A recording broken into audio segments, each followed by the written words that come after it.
কি নাজেহালেই না পড়া গেল রে বাবা কেকটা নিয়ে। এই কেকটা দুবার ধরে আমাকে ডেকোরেশন করতে হলো। আর কেনই বা করতে হলো সম্পূর্ণটাই আমি ভিডিওর মধ্যে দেখিয়েছি। Hi friend, welcome to my channel blessings cake. আর দেখুন আমি ধীরে ধীরে এখানে ফাইনাল লুকটাই আপনাদের দেখিয়ে দিচ্ছি। কেকটা কিভাবে বানালাম চলুন দেখে নেওয়া যাক। প্রথমেই আমার এই কেকটা বানাতে দুটো ডিম লেগেছে। এটা 1 পাউন্ডের একটা রসমালাই কেকের অর্ডার ছিল।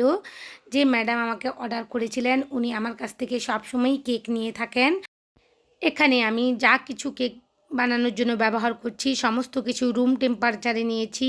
অবশ্যই রুম টেম্পারেচারে নিতে হবে, নাহলে পারফেক্টভাবে একটা স্পঞ্জ রেডি হবে না।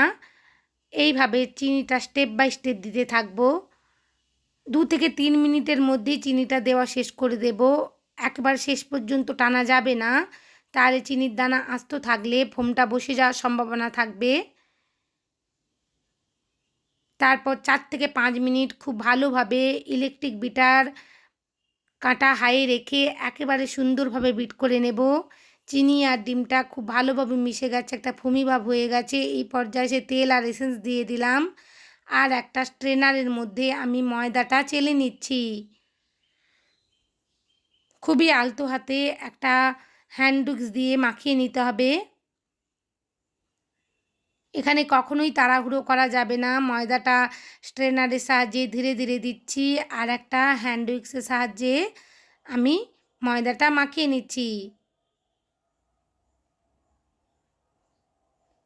এরপর একটা স্প্যাচুলা দিয়ে আপনাদের দেখিয়ে দিচ্ছি কত সুন্দরভাবে কেকটার ব্যাটার রেডি হয়ে গেছে। আগে থেকে একটা 6 ইঞ্চির মোল্ড রেডি করে রেখেছিলাম, তার মধ্যেই সমস্ত ব্যাটারটা আমি ঢেলে দিয়েছি। গ্যাস ওভেনের মধ্যে আজ কেকটা বেক করব। এটা 30 মিনিটের জন্য গ্যাস ওভেনে খুব সুন্দরভাবে বেক হয়ে গেছে। মাঝে একবারও খোলা যাবে না। 30 মিনিট একেবারে সিমে রেখে খুব ভালোভাবে বেক করে নিতে হবে। এরা ডিম দেওয়া আছে কেকটার মধ্যে, তাই 30 মিনিটের মধ্যে হয়ে গেছে। এটা যদি এগলেস হতো 40 থেকে 45 মিনিট লাগতো গ্যাস ওভেনের মধ্যে কেকটা বেক হতে। ধীরে ধীরে আমি লেয়ার কাট করে দেখিয়ে দিচ্ছি। একটা ব্রেড নাইফ দিয়ে 3টে লেয়ারে আমি ভাগ করে নেব। যেভাবে প্রত্যেকটা কেক আমি 3টে লেয়ারে ভাগ করে থাকি। কেকের স্পঞ্জ খুবই নরম হয়েছে। এরপর একটা বোর্ড নিয়ে নিয়েছি, বোর্ডের মধ্যে একটু ক্রিম লাগিয়ে নিলাম। এরপর ভালোভাবে রসমালাই দিয়ে সোপ করে নিচ্ছি। আমি রসমালাই কেকগুলো সবসময় রসমালাই দিয়ে সোপ করে থাকি। এখানে কোনো রকমেরই সুগার সিরাপ ব্যবহার করি না। আর এই রসমালাই তো দোকানে কমই দিয়ে থাকে।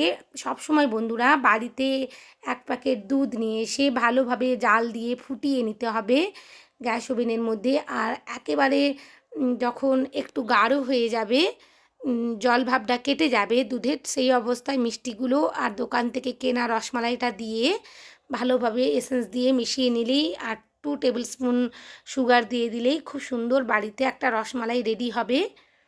এইভাবে যদি কেক বানানো যায় কেকটা খেতে দুর্দান্ত হয়। আর এখানে আমি মিষ্টি বাদাম সমস্ত কিছু দিয়ে দিলাম। এখানে 3 রকমের বাদাম আমি ব্যবহার করেছি, কাজু আর আমন্ড আর পেস্তা। 3টে বাদাম দিয়ে করলে খুব সুন্দর টেস্ট আসে। এখানে আপনারা যে কোনো একটা বাদাম দিয়েও করতে পারেন, কোনো অসুবিধে নেই।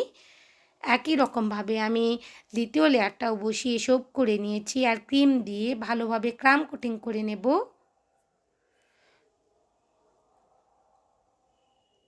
একেবারে ক্রাম কোটিং করে নিলে কাজটা করতে সুবিধে হয়। দ্বিতীয় লেয়ারেও আমি বাদাম দিয়ে দিলাম আর মিষ্টিটা দিয়ে দেব। মিষ্টিটা খুবই নরম, একেবারে তুলোর মতন, খেতে খুবই সুস্বাদু। একটু ভালো নরম মিষ্টি এই লেয়ারগুলোতে ব্যবহার করলে ভালো।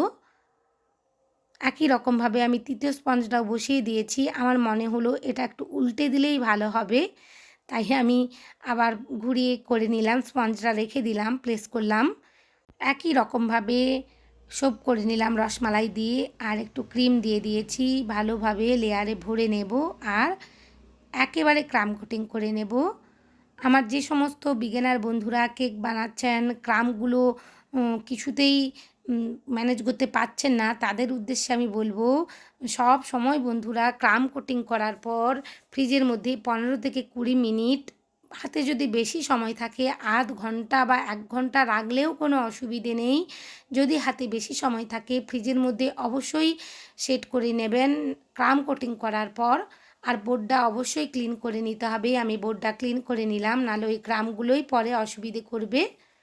তাহলে ভালোভাবে ফিনিশিং এসে যাবে, ক্রাম কোনো রকমের অসুবিধে করবে না। এখানে সমস্যাটা হলো এই গানাশের, এই যে আমার কেকটা আমি দ্বিতীয়বার আবার ডেকোরেশন করেছি, ভিডিওর মধ্যে দেখাবো কিভাবে করেছি, দেখিয়েছি। এই গানাশটা দেওয়ার পর কেকটার দেখুন ভালোভাবে স্প্রেড করে যাচ্ছিল, কিন্তু ফ্রিজের মধ্যে যখন আমি ফাইনাল লুকটা করার পর ডেকোরেশন করার পর রেখেছিলাম, আমার আরও একটা কেক ছিল বানাতে বানাতে, সেটা যখন বানাচ্ছিলাম ফ্রিজটা খুলে দেখি হঠাৎ করেই আমার সমস্ত কেকের যে গানাশটা নিচের দিকে নেমে গেছে, উপরে একেবারে দাগ দাগ মতন হয়ে গেছে, উপরের অংশে কোনোভাবেই গানাশ ছিল না। দেখুন এত সুন্দরভাবে স্প্রেড করে দিচ্ছি, কিন্তু ডেকোরেশন করতে করতেই আপনারা দেখতে পাবেন সমস্ত গানাশগুলো প্রায় নিচের দিকেই নেমে আসছিল কেকের সাইডটা ধরে, আর কিছুতেই উপরের অংশে গানাশ ছিল না, একেবারে খারাপ হয়ে যাচ্ছিলো ডেকোরেশনটা। আমি মাথাটা এমন, সেই কেকটা আরেকটা কেক বানাতে বানাতে মাথাটা এমন হয়ে যাচ্ছিলো, বিগড়ে গেছিলো, আমি আর ভিডিওটা করতে পারলাম না। কেকের লুকটা দেখে আমারই মাথাটা খারাপ হয়ে যাচ্ছিলো। আমি কোনো রকমে ভিডিও অফ করে সেই অংশটা পুরো ক্লিয়ার করে দিলাম, ক্লিয়ার করে, কারণ তখনও পর্যন্ত আমার পিক তোলা হচ্ছিল না, আমাকে করতেই হতো। এটা কমপ্লিট আমি ভিডিওটা রাখলে ভালো হতো, কী রকম অবস্থা হচ্ছিল এই কেকটার সাথে সেটা যদি আমি দেখাতে পারতাম আপনাদের। দেখুন আমার শুরুই হয়ে গেছে গানাশটা তোলা অলরেডি, আরও কত গানাশ পড়বে চারিদিকে দেখবেন এরই মধ্যেই। আর ভালোভাবে মুছেও নিচ্ছি, আর দেখালে ভালো হতো। আপনারা যদি কখনো এরকম সমস্যার সম্মুখীন হন ভয় পাবেন না, সমস্ত ডেকোরেশনটাই তুলে নেবেন, তুলে নিয়ে ভালোভাবে আবার ক্রাম কোটিং করে নেবেন। আমি দেখুন এখানে সিলভার বল দিয়ে খুব সুন্দরভাবে ডেকোরেশনটা করে নিচ্ছি, কিন্তু ফ্রিজে রাখার পরেই আমার আধ ঘন্টা পরেই মাথাটা ঘুরে গেছিলো লুক দেখে কেকের, যে কি অবস্থা হলো। এখানে 2টো চকলেট দিয়েছি, কিন্তু ফাইনাল লুকে আমি 3টে চকলেট আর চকলেটটা অন্য জায়গাতেও প্লেস করেছিলাম, সেটা আপনারা থাম্বনেলে দেখেছেন। দেখুন আমি সমস্ত কেকের ডেকোরেশন মুছে ফেলেছি, উপরে একটু আধটু গানাশ লেগে আছে তুলে নিয়েছি। এটার কারণটা আমি ঠিক বুঝতে পারলাম না, খুব সম্ভবত চকলেটটা থেকে তেল ছেড়ে গেছিলো, বা গানাশের জন্য যে আমি আমুলের ফ্রেশ ক্রিমটা ব্যবহার করছিলাম তার মধ্যে কোনো ডিস্টার্ব, কোনো কিছু একটা কারণ হয়েছে, না হলে এভাবে হবে না, এভাবে হয় না, আমার কখনো হয়নি। এই ফার্স্ট এভাবে গানাশ দিয়ে ডেকোরেশন করার পর এত নাজেহালের মধ্যে পড়লাম। আমি যদি রাখতে পারতাম সিচুয়েশানটা ভালো লাগতো আরও, কারণ আমার সেই সময় যা পরিস্থিতি হয়ে গেছিলো যে আমি কিভাবে এটাকে কমপ্লিট করব, তার সাথে আরও একটা কেক ছিল কমপ্লিট করে সাথে সাথেই দিতে হতো এই কেকটা। আর উনি অনেকটা দূরেই নিয়ে যাবেন বলে একদিন আগেই নিয়ে নেবেন বলেছিলেন কেকটা, তো আমাকে কমপ্লিট করার দিকেই মনটা ছিল যে আমাকে কমপ্লিট করতে হবে কোনোভাবেই। তো আমি করতে পারলাম না, কিন্তু আর কখনো যদি এরকম আমি পরিস্থিতির সম্মুখীন হই অবশ্যই সেই অংশটা রাখবো, কিভাবে আমি ক্লিন করলাম এই কেকটাকে, কিভাবে আবার ফিনিশিং করলাম, আর কি পরিস্থিতি হয়েছিল কেকটার মধ্যে, সেটা আমি অবশ্যই রাখার চেষ্টা করব বন্ধুরা। আর আমি বলেই দিলাম যে কীরকম হয়েছিল, উপরের গানাশটা একেবারে চলে গেছিলো, ছিলই না, প্লেন হয়ে পুরো নিচের বোর্ডের মধ্যে কেক বেসের যে মধ্যে জমা হয়ে গিয়ে যাচ্ছিলো সমস্ত চকলেটটা, একেবারে বাজে লাগছিলো দেখতে।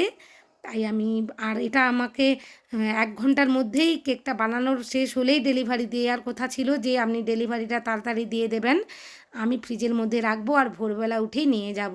তো সেই মতনই আমাকে কাজ করতে হচ্ছিল।